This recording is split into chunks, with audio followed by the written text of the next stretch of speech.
ये समय नहीं है। ये लिखा है जब मिशनरी चलन होगा तब तृतीय विश्व युद्ध होगा, और वो युद्ध एटॉमिक वार होगा, और एटॉमिक वार के साथ साथ जल प्रलय, पंचभूत प्रलय होगा। देश में अकाल पड़ेगा, विश्व में अकाल पड़ेगा, खाद्यान्न का अभाव रहेगा, लोगों को भोजन नहीं मिलेगा, 64 प्रकार बीमारी फैलेगा, और धरती पर खेती में शस्य उत्पादन बंद हो जाएगा, लोगों को भोजन नहीं मिलेगा, सोना पैसा को लोग रास्ता में फेंक देंगे, नाम भजन करके बचेंगे। करीब करीब 6 साल तक अकाल पड़ेगा सारा विश्व में, और ऐसे समय आएगा भारत के साथ एक साथ Pakistan, China, 13 Muslim country, Iran, Iraq, Nepal, Bhutan, Sri Lanka सब मिलके वार करेंगे। बड़ा समर होगा, रसिया के भारत को मदद करेगा। फिर जगन्नाथ क्षेत्र में जगन्नाथ महाप्रभु को रसिया के मुख्य स्थानांतर करेंगे, क्योंकि मंदिर के ऊपर अटैक हो। तब जगन्नाथ जी चतिया धाम आएंगे, 7 दिन श्रीक्षेत्र बैठेगा। रसिया के शासन मुख्य जगन्नाथ जी का राजा बनेंगे। वहीं पर जगन्नाथ जी का सेवा में 7 दिन रहने के बाद रसिया का जो आशीर्वाद का समाप्त हो जाएगा, और कल की भगवान का उसी समय प्रकाश होगा। कल की भगवान सारा विश्व में पापियों को पंचभूत प्रलय के माध्यम में विनाश करेंगे, भक्तों को उद्धार करेंगे, असुरों का विनाश हो, धर्म रक्षा प्रभु करेंगे। एशिया, यूरोप, अमेरिका, बड़े बड़े देश छोटा छोटा द्वीप बन जाएंगे। उत्तर मेरू में परमाणु अटैक होगा, और उत्तर मेरू बर्फ पिघलेगा, समुद्र की जलपतन बढ़ेगा।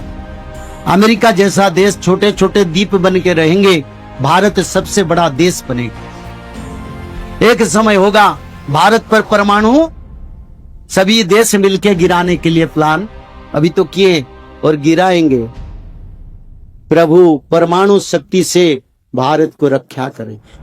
कौन? कल की हरि हरि। जिस दिन इस देश में परमाणु नष्ट होगा, पावर को प्रभु विड्रॉ कर लेंगे, उसका बाद सारा विश्व भारत की शरण में आएंगे, जानेंगे यहाँ प्रभु है। तब कल की भगवान को भक्त ढूंढेंगे कहाँ है। तो इसलिए समय परिवर्तन की 2025 से 32 के बीच में 64 प्रकार का बीमारी आएगा। उस बीमारी को पार करके जो जाएंगे वही लोग सत्ययुग का मानव बनेंगे। बीमारी के साथ बड़े बड़े भूकंप, जल प्रलय, अग्नि प्रलय, भूमि प्रलय,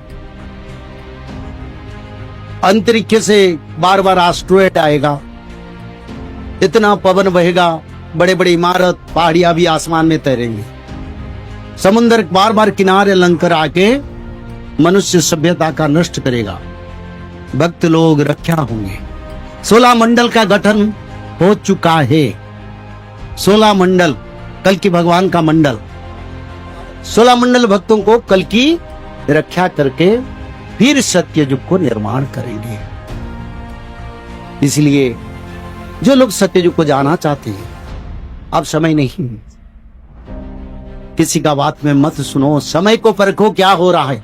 कभी इतिहास में हमने नहीं पढ़े, आगे देखेंगे, कभी आंखों में जो नहीं दिखे उसको दिखेंगे। जगन्नाथ महाप्रभु कल की रूप से सारा विश्व में भक्तों का उद्धार करेंगे। 7 दिन 7 रात अंधेरा होगा, सूर्य चंद्र आसमान में दिखाई नहीं देंगे, 12-18 फीट तक बर्फ पड़ जाएगा सारा विश्व में, सूर्यदेव नहीं आएंगे, बारिश 50 फीट 100 फीट तक होगा, 49 वायु बहेगा। 25 से वार शुरू हुआ है, आगे पाकिस्तान चाइना का फिर वार लगेगा, एक साथ लगेगा, बड़ा भयंकर वार होगा। और उसी समय केवल नाम रक्षा करेगा, त्रिकाल संध्या रक्षा करेगा, और प्रभु जी के शरण में अपने आप को शरण में लो, रखो। अब समय को समझो। जिस समय धरती पर कोई क्षेत्र नहीं था, कोई देवी माता देवता नहीं आए थे, जगन्नाथ क्षेत्र का भी निर्माण नहीं हुआ, पहले ब्रह्मदेव आके वहीं पर यज्ञ अनुष्ठान किया। ब्रह्मलोक से ब्राह्मणों का गांव स्थापन, जिसको व्यासदेव ने लिखे ना, ब्राह्मणों का गांव यज्ञ उद्देश्य पर स्थापन किया। अभी भी बिरजा क्षेत्र में 40 फीट का खंभ ब्रह्म के द्वारा स्थापित खंभ है, जो विश्व का केंद्र स्थल। एक दिन उसी खंभ से खून बहेगा। विश्व युद्ध के समय देवी माता जागृत होंगे, ये भी लिखा है। पत्थर का खंभ से खून आएगा, क्योंकि वो ब्रह्मदेव का खंभ है। और ब्रह्मदेव की जो शुभ स्तंभ के ऊपर असुरों ने अटैक करेंगे, तब बिरजा देवी योग माया सारा विश्व में संहार बढ़ा, क्रोधित हो जाए। क्योंकि शुभ स्तंभ और बिरजा देवी दोनों ब्रह्मदेव की मंत्र रक्षा करे, मंत्र रक्षा करेगा, कोई नहीं रखेगा, और प्रभु रक्षा करेंगे। इसलिए हम सत्ययुग का निर्माण कार्य में कार्य करते हैं, धर्म प्रचार करते हैं। जगन्नाथ क्षेत्र जो नित्य पंच सखा का गुप्त ग्रंथ, उसका प्रचार करते हैं मानव का कल्याण के लिए, ताकि मानव लोग समझ जाए समय को। और जो लोग भक्त है वो जरूर समझेंगे, जो भक्त नहीं है वो कभी नहीं। तो इसलिए ये त्रिकाल संध्या, भागवत पठन, माधव नाम भजन करो, तुम्हारी रक्षा, तुम्हारी परिवार का रक्षा करो। विनाश से पहले प्रभु का चेतावनी किसी के माध्यम से होता है भाई, वो बस उतना ही समझ लो। तो इसलिए समय 2032 तक, तो इसलिए महामंत्र राम हरे कृष्ण हरे, माधव नाम भजन, त्रिकाल संध्या, दुर्गा माधव स्तुति, भगवान विष्णु के 16 नाम, भगवान विष्णु के 10 अवतार के श्लोक, माधव नाम 108 बार, हर दिन एक अध्याय भागवत पठन, छोटे छोटे दान करके कर्म के अनुसार हम सत्ययुग को उत्तीर्ण होंगे, फिर सत्ययुग का मानव बन जाएंगे। माता बिरजा देवी जोग माया क्षेत्र में कल के भगवान बैतरणी नदी किनारे स्थापित संबल में कल की जन्म होंगे, जिसको नित्य पंच सखाओं ने प्रमाण कर दिया। और कब जन्म होंगे?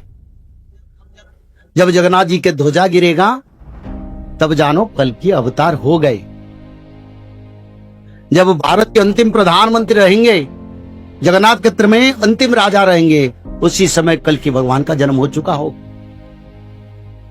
2032 तक सत्ययुग का आगमन है, समय नहीं है। फिर ओडिशा के जाजनगर पर सुधर्मा सभा बैठेगा। सारा विश्व में भक्त लोग सुधर्मा सभा में जाके बैठेंगे, तो सप्त अष्ट दुर्गा उनको परीक्षा लेंगे, पूछेंगे त्रिकाल संध्या बताओ, 16 नाम बताओ, दुर्गा माधव स्तुति बना बताओ। जो भक्त बताएंगे उनको परमिशन मिलेगा सभा के अंदर जाने के लिए। जो नहीं बता पाएंगे तो 64 करोड़ जोगनी माता उनको खा जाएंगी। वहीं पर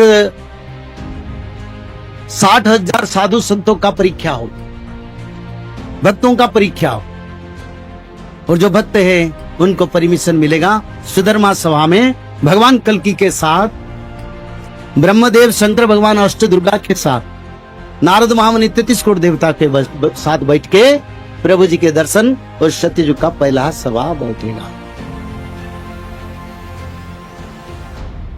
सभी भारत का शरण में कल्की भगवान के शरण में आएंगे। सारा विश्व में लोग सनातन धर्म को मानेंगे, त्रिकाल संध्या करेंगे, भागवत पढ़ेंगे, माधव नाम भजन करके वो बच जाएंगे, फिर कल्की भगवान के शरण में आएंगे। और भक्त लोगों को प्रभु सुधर्मा सभा में कल्प बांट देंगे। कोई देवता है, कोई मुनि है, कोई ऋषि है, कोई सिद्ध है, सबको एक एक उनको ब्रह्मदेव पहचान देंगे। प्रभु ये पूर्व जन्म में ऐसे थे, ये आज सब आएंगे, उनका सम्मान, उनका क्षमता भी मिलेगा। भक्त भगवान का मिलन, 1 लाख भक्तों को प्रभु विश्व में रजा बनाएंगे। फिर गोविंद उड़ीसा के जाजनगर पर राजसी यज्ञ करेंगे, लक्ष्य रजा का संगम में। उसका बाद दिल्ली सिंहासन पर प्रभु कल्की बैठेंगे। ये लिखा है, भारतवर्ष करीबे सोधर, भारतवर्ष में धर्म को रक्षा करेंगे। दिल्ली गादी रे बसिवे ब्राह्मण, दिल्ली सिंहासन पर ब्राह्मण कल्की ब्राह्मण रूप में बैठेंगे। और मरु और देवापी को हस्तिना और अयोध्या का सिंहासन देंगे। जो कल्पग्राम में तपस्या में है, उनको भी प्रभु शासन देंगे, पांडवों को भी शासन देंगे, भक्तों को भी शासन देंगे, प्रकृति अनुकूल हो जाएगा।